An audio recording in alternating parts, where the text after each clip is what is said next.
Good evening भाई बहनों। मेरा नाम अनिल है और ये मेरे वाइफ अनु है।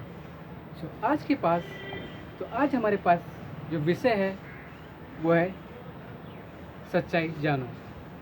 आइए हम जाएंगे यूहन्ना 8 का 31 से 32 में। यूहन्ना 8 का 31 से 32 में।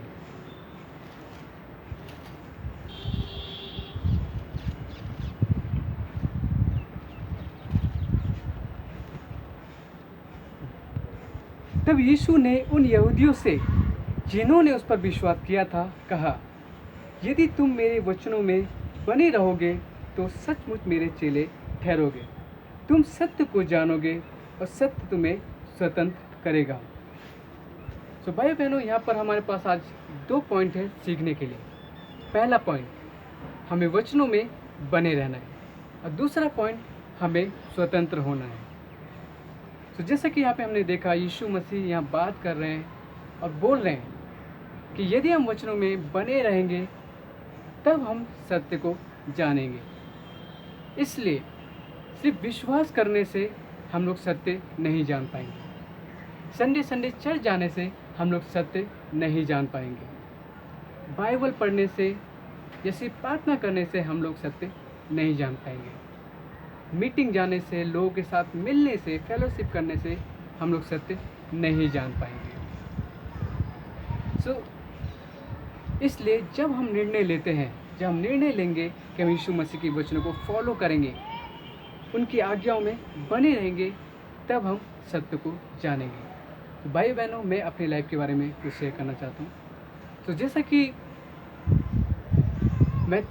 मुझे 5 साल से ज़्यादा हो गया है मसीहत में आए हुए। मैं 5 साल से ज़्यादा हो गया है कि मैं चर्च में जा रहा हूँ। मैं संडे चर्च जाता था, मीटिंग में जाता था, लेकिन मैं वचनों में बना हुआ नहीं था, वचनों को नहीं मान रहा था। मीटिंग में जाता था लेकिन वचनों को नहीं मान रहा था।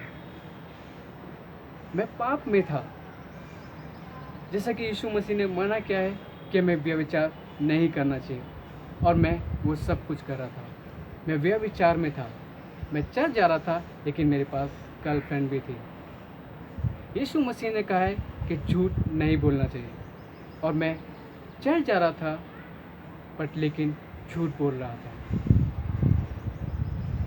मैं गुस्सा कर रहा था जबकि यीशु मसीह ने मना किया था। मैं लोग के साथ बैठकर नशा कर रहा था, और भी बहुत सारी चीज़ें जो इस बाइबल में लिखी है।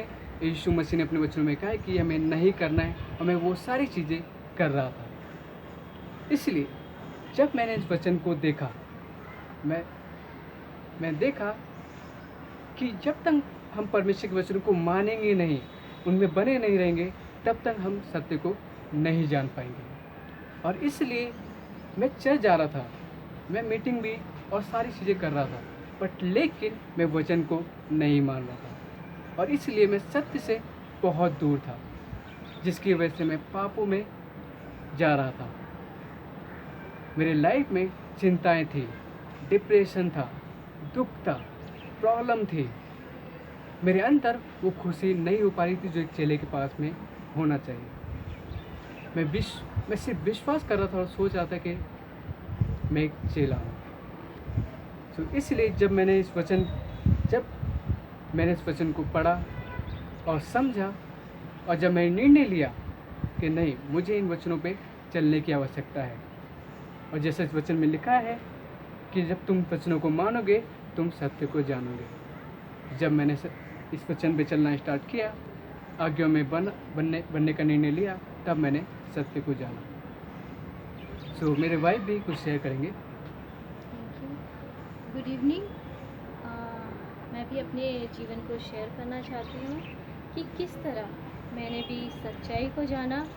और जैसे कि मैं 8 सालों से क्रिश्चियन थी, और लेकिन मेरे जीवन में सत्य नहीं था। मैं चर्च भी जाती थी और बाइबल भी पढ़ती थी और प्रार्थना भी करती थी, लेकिन मेरा जीवन अच्छा नहीं था। मेरे जीवन में बहुत सी बुराई थी, जैसे कि मैं बहुत झूठ बोलती थी, मैं बहुत गुस्सा करती थी, बहुत सी चिंताएं थी मेरे जीवन में और मैं गलत कामों में भी थी और मेरी लाइफ अच्छी नहीं थी क्योंकि मैंने सत्य को नहीं जाना था। लेकिन जब हम इस चर्च में आए तो हमें वचनों से सिखाया गया, बताया गया, तो हमने सत्य को जाना। जैसे कि वचन में लिखा है कि तुम वचन में बने रहोगे तभी सत्य को जानोगे और सत्य तुम्हें स्वतंत्र करेगा। जैसे कि मेरे जीवन में बहुत सारी चीज़ें थी, मैं बहुत परेशान रहती थी, लेकिन जब वचन मेरे जीवन में आया तो मेरा लाइफ चेंज हुआ और मैं जान पाई कि सच में वचन में रहना कितना ज़रूरी है, कितना इम्पोर्टेंट है वचन हमारे लिए, कि तभी हम अपने जीवन में ठीक हो पाते हैं। So, thank you. इसलिए हमने सीखा कि हमें वचन में रहना बहुत ज़रूरी है, आज्ञाओं को मानना बहुत ज़रूरी है ताकि हम सत्य को जान सकें। सो हमारा जो दूसरा पॉइंट है स्वतंत्र होना। सो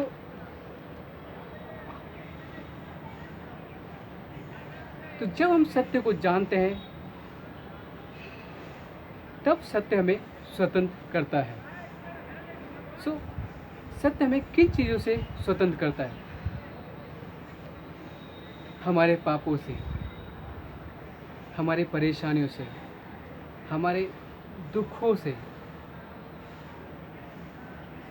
हमारी चिंताओं से, और भी जो हमने गलत काम किए हैं, उन सब चीज़ों से सत्य हमें स्वतंत्र करता है।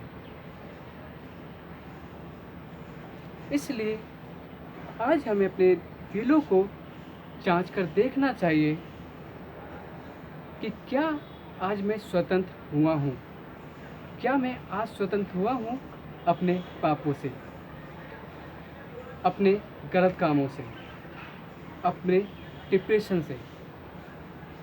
हमें अपने अंदर झांक के देखने की ज़रूरत है कि क्या मैं स्वतंत्र हुआ हूँ अपने परेशानियों से।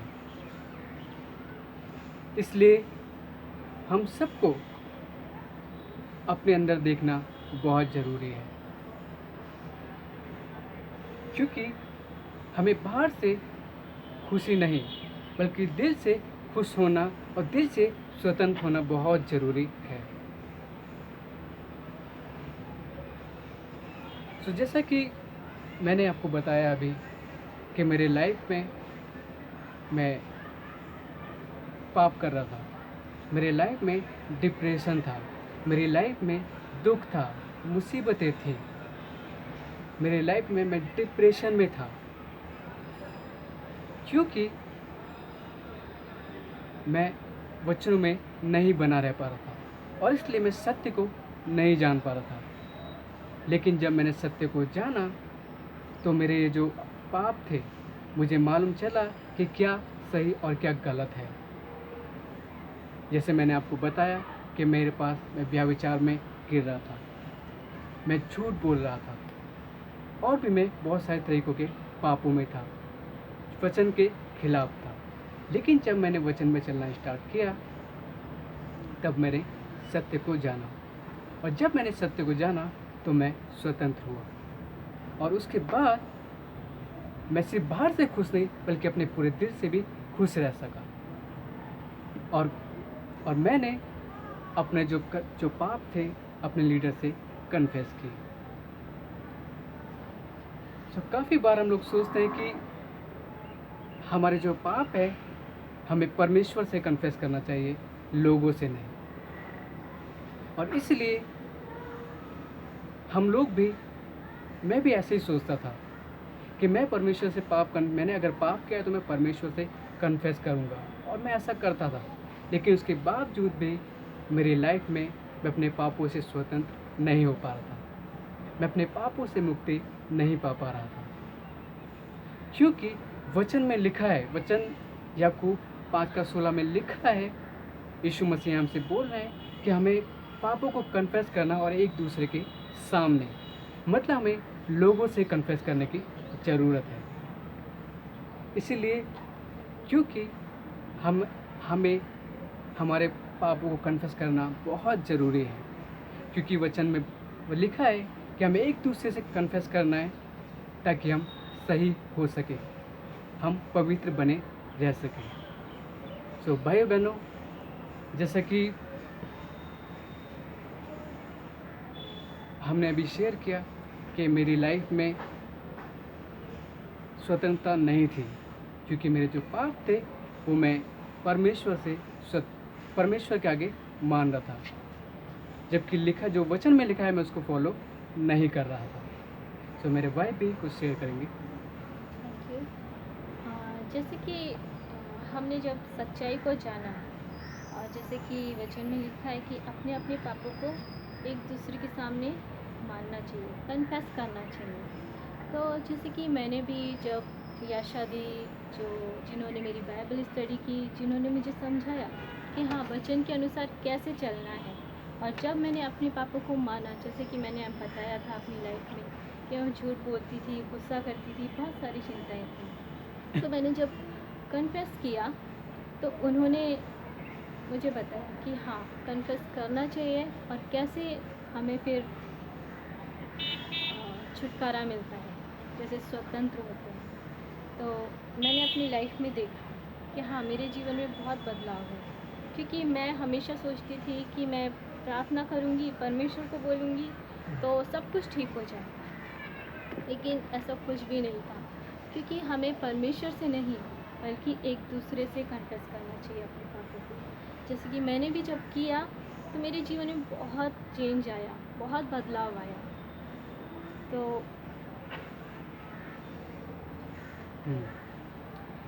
तो जैसे कि हमने देखा कि सिर्फ विश्वास ही काफ़ी नहीं है, सिर्फ वचन सुनने से हम लोग सत्य को नहीं जान सकते, सिर्फ वचन सुनने से हम लोग स्वतंत्र नहीं हो सकते। तो इसलिए जो आज हमने सीखा कि हमें यीशु मसीह के वचनों में बने रहना है, ताकि हम सत्य को जान सकें और सत्य हमें स्वतंत्र कर सके, और हमें हमारे लीडरों से अपने पापों को कन्फेस करने की ज़रूरत है। आइए हम प्रार्थना में जाएंगे। पिता, धन्यवाद करते इस समय के लिए।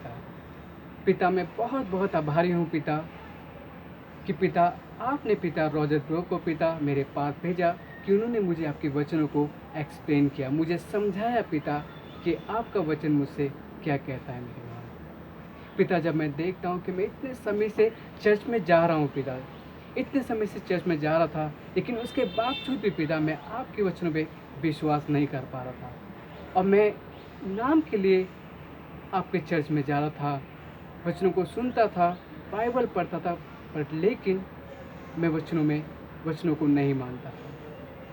लेकिन मैं बहुत बहुत आभारी हूँ कि पिता आपने मुझे इस वचन को दिया, आपने इस वचन को मुझे समझाया कि हम कैसे स्वतंत्र रह सकते हैं।